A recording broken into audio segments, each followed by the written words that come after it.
The 240-year-old monarchy in Nepal, abolished in 2008 after weeks of bloody street protests, now appears to be making a comeback. As growing public dissatisfaction with the government and political parties, monarchists are seeking to capitalize on the unrest. The 240-year-old monarchy in Nepal, abolished in 2008 after weeks of bloody street protests, now appears to be making a comeback. As growing public dissatisfaction with the government and political parties, monarchists are seeking to capitalize on the unrest. On 15th of Jesta, Bikram Samvat 2065, the Constituent Assembly meeting declared the establishment of a federal democratic republic, ending the 240-year-old monarchy. 17 years later, taking advantage of the widespread disappointment, monarchists launched a show of force on 26th of Fagun, Bikram Samvat 2081, demanding the restoration of monarchy and the return of former King Gyanendra Shaha. This demonstration impacted transportation around the airport area, which was a clear display of the royalist movement's strength, demanding the restoration of monarchy and Hindu state, but the demonstration turned violent. During the violent demonstration, which was called the People's Movement, a journalist was also set ablaze. Another protester was shot dead and several others were left injured. The National Human Rights Commission has already declared the incident in Kathmandu to be violent. The rising unrest is fueled by deep dissatisfaction with Nepal's leadership. Almost all the politicians are perceived to be protected by corruption networks. Similarly, people are facing high inflation, unemployment, and economic insecurity. Exploitation through banks, microfinance institutions, and high-interest loans have worsened the situation, creating an environment hostile to investment. The old parties and leaders have no interest in the country's poverty, unemployment, underdevelopment, and lack of an entrepreneurial environment. Dozens of major corruption cases remain unresolved, with investigations often abandoned midway or concealed altogether. Allegations involve high-profile leaders, which include scandals such as fake Bhutanese refugee case, gold smuggling, and visa fraud, yet accountability remain elusive.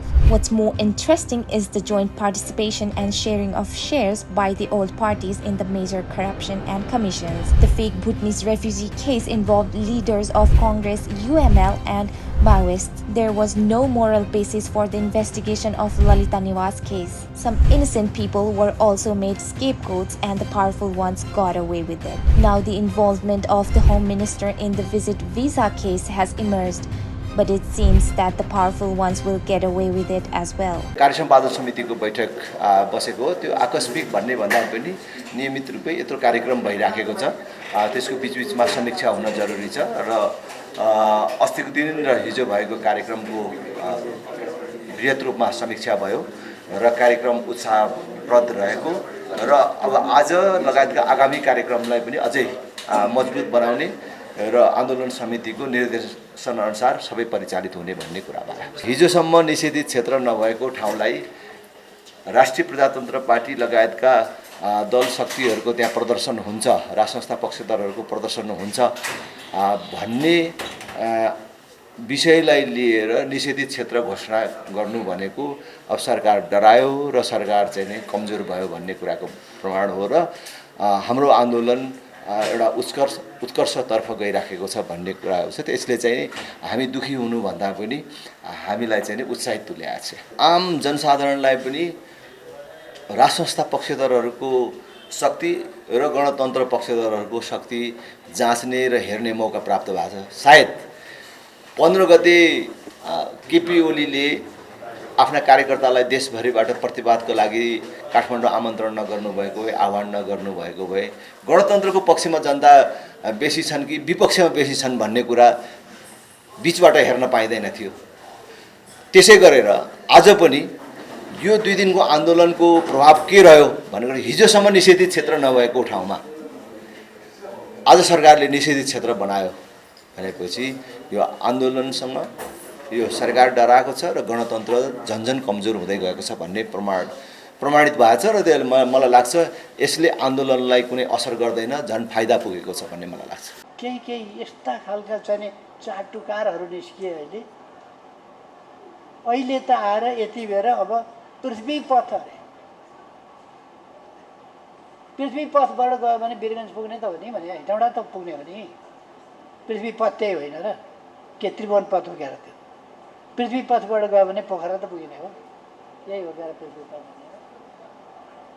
पृथ्वी पथ 250 वर्ष अगाडिको कुरा ल्याएर यति बेर देशको विकास देशलाई एकताबद्ध बनाउनु छ पृथ्वी पथले के एकताबद्ध मारकाट गरेर एकताबद्ध गर्ने एकीकरणको कुरा एउटा होला एकीकरणको समय एउटा होला एकीकरणका समयमा पृथ्वीनारायण शाहको विचार र बाटो ठिकै थियो होला अहिले देशलाई मेलमिलापका साथ अगाडि बढाउनु पर्ने जाति जनजाति सबैलाई एक बनाएर विकासको काममा अगाडि बढाउनु पर्ने लोकतन्त्रको रक्षा गर्नुपर्ने संविधानको रक्षा गर्नुपर्ने बेलामा पृथ्वी पथ पृथ्वीनारायणले संविधान भन्ने शब्द सुनेका थिए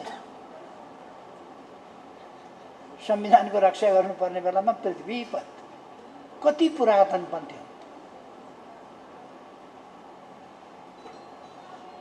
अब यो पृथ्वी पथ भनेको सुनेपछि अर्काले भन्छ राजर्षि जनक पथ अर्काले भन्छ होइन यलम्बर पथ अर्काले भन्छ मानदेव पथ अर्काले भन्छ अंशुवर्मा पथ अर्काले भन्छ कुनै के जाति चल्ल पथ अर्काले भन्छ के जाति मल्ल पथ यी चल्ल पथ र मल्ल पथ के जाति पथ र के जाति पथ इतिहासका पथ खोज्ने कि आजका आवश्यकता अनुसारका आजका विचार अनुसारका जनताको बहुदलीय जनवादको बाटोबाट अगाडि बढ्ने कि 250 वर्ष अगाडिका आज सान्दर्भिक भएका त्यति बेरका महत्त्वपूर्ण कुरा होलान् त्यति बेरका महत्त्वपूर्ण कुरा भए पनि आज तिनले बाटो देखाउन सक्दैन आजका लागि आजका आवश्यकता अनुसारका नीति चाहिन्छ अब विजयनगरजीको 1 रुपैयाँ कि 1 सुका खोजेर राष्ट्र बलियो बनाउँछु भन्ने कुराले हुन्छ त्यति बेला भयो होला आज हरेकले उद्यमशीलतामा जान जरुरी छ हामी उद्यमशीलताका कुरा गरिराखेका छौँ अब विजयनगरजी त्यसो भएर हामी राष्ट्रियताका राष्ट्रका कुरा गर्दैछौँ पृथ्वीनारायण शाहले त आफू बाहेक अरूलाई त मास्ने कुरा गर्थे त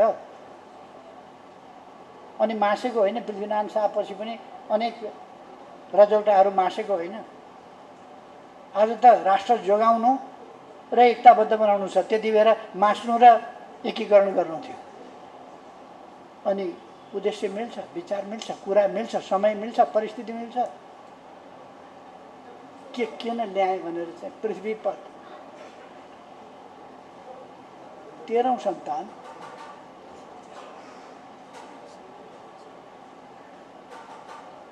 तेह्रौं सन्तानले जुक्ति राजा हुन जुक्ति निकालेको के भने पृथ्वी पथ राजा हुने जुक्ति अहिले पनि